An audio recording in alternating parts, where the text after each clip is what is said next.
সুন্দর ভিউ, না আসলে বোঝাই যাবে না। গ্যাস আপনারা তাড়াতাড়ি বান্দরবন চলে আসেন, তাহলে এই যে এরকম ফিল করতে পারবেন। এই যে মেঘের ভিতরে ঢুকে দেখেন উপরের এই ভিউগুলো দেখেন, পুরাই মেঘের একদম ঢাইকে গেছে।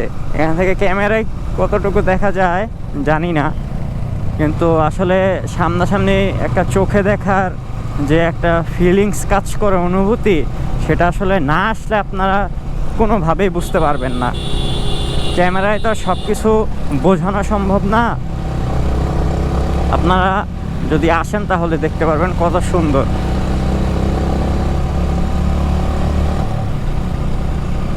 এই যে দেখা যাইতেছে পুরা মেঘে ঢেকে গেছে পাহাড়। আরে চারগিয়ে আরে উঠতে চায় না।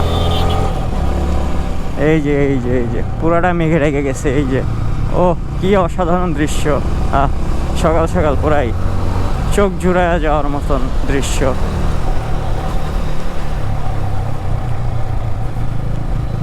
অসাধারণ অসাধারণ, সুবহানাল্লাহ। আল্লাহর কি সৃষ্টি। আসলে ঘুরতে হয়, উপভোগ করতে হয় পৃথিবীটা, সবার আগে নিজের দেশটা। তা না হলে কি অসাধারণ দৃশ্য। আমার তো মন চাই এখানেই থাইকা যায়। আসলে পাহাড় কত যে সুন্দর। আর আমার কাছে সবচেয়ে বেশি পার্সোনালি এরকম গ্রিন পরিবেশ ভালো লাগে।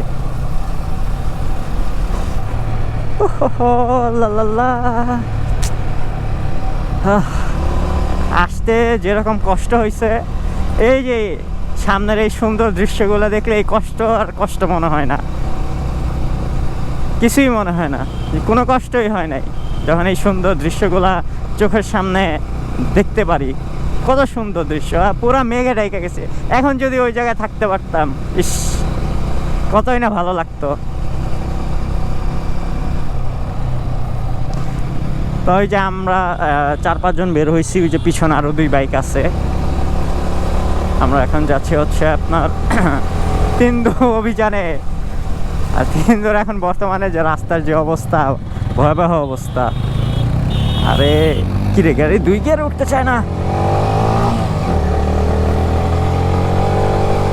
বর্তমানে আমার এই R15 এখন এমটির যে টর্ক, সেরকম টর্ক আমি রেডি করে নিয়ে আসছি এই বাইকটিতে। ভরপুর টর্ক আছে আমার এই বাইকতে।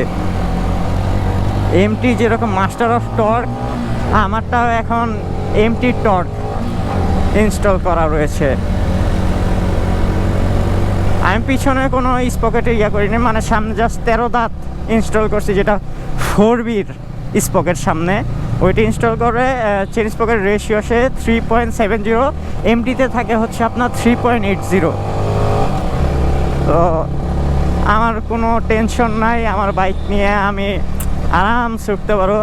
যে জায়গায় আমি আপনার কি বলে কেউ কারণ আমি উঠতে পারছি, তো এই জায়গায় এইগুলা দুধ ভাত। ও ভাই দেখেন, যতই বাইক চালাচ্ছি দেখতেছেন কত কাছে চলে আসছি। ও কি অসাধারণ, সুবহানাল্লাহ। ও ওই জায়গাটা সেই লাগতেছে। এখন যদি ওই জায়গায় থাকতে পারতাম কতই না ভালো লাগতো। যদি থাকে নসিবে ওখানে যাওয়া হবে ইনশাআল্লাহ। যে দেখেন বলছিলাম যদি থাকে নসিবে এখানে আসা হবে। এই যে দেখেন এই যে মেঘ, এই যে এই যে ওই যে সামনে যদি আরো যায় এইগুলো আমাদের গায়ে লাগবে। দেখছেন ওই যে জুম ঘর, ওই যে মানুষ 4-5 জন, জানি না ক্যামেরা কতটুকু আসতেছে।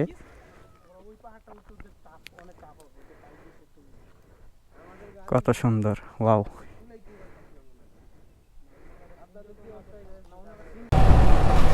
গ্যাস আপনারা তাড়াতাড়ি বান্দরবন চলে আসেন, তাহলে এই যে এরকম ফিল করতে পারবেন। এই যে মেঘের ভিতরে ঢুকে পড়েছি।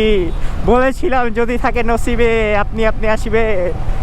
হেডলাইট জ্বালায় দিই, নাহলে বোঝা যাবে না।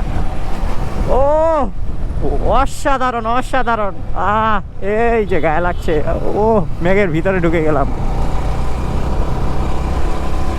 ও আমরা একদম করার সময় আসছি। ওয়াও সুন্দর সুন্দর। হ্যাঁ মাঝে মধ্যে কান পুরো বন্ধ হয়ে যায়, কিছুই শুনি না। মনে হয় জানি বাইকের পাওয়ার।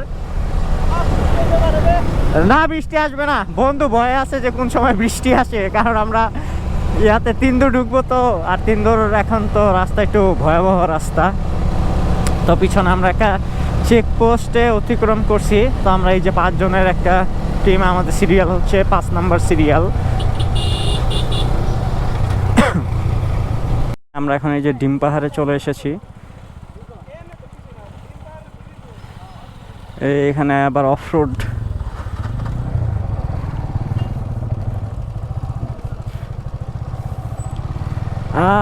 ডিম পাহাড়ের অফরোডিং এ যে ঢুকছি এখন। ইয়া হ্যাঁ, মজা আয়েগা।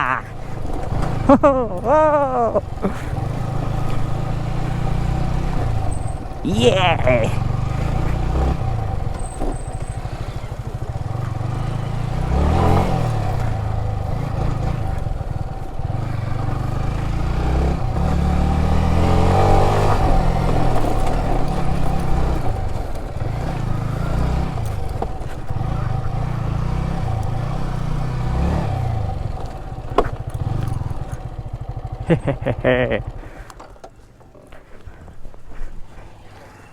হ্যাঁ,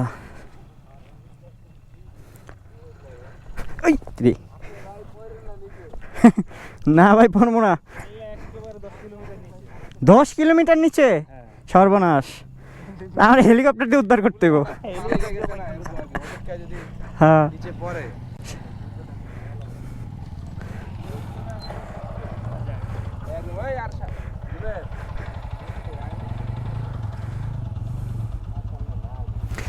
ওই যে পাহাড় দেখছস, ওই যে আরেকটা পাহাড়, ওই যে এটার চেয়ে উঁচা, ওই যে পাহাড়ের মাথা দেখা যাইতেছে।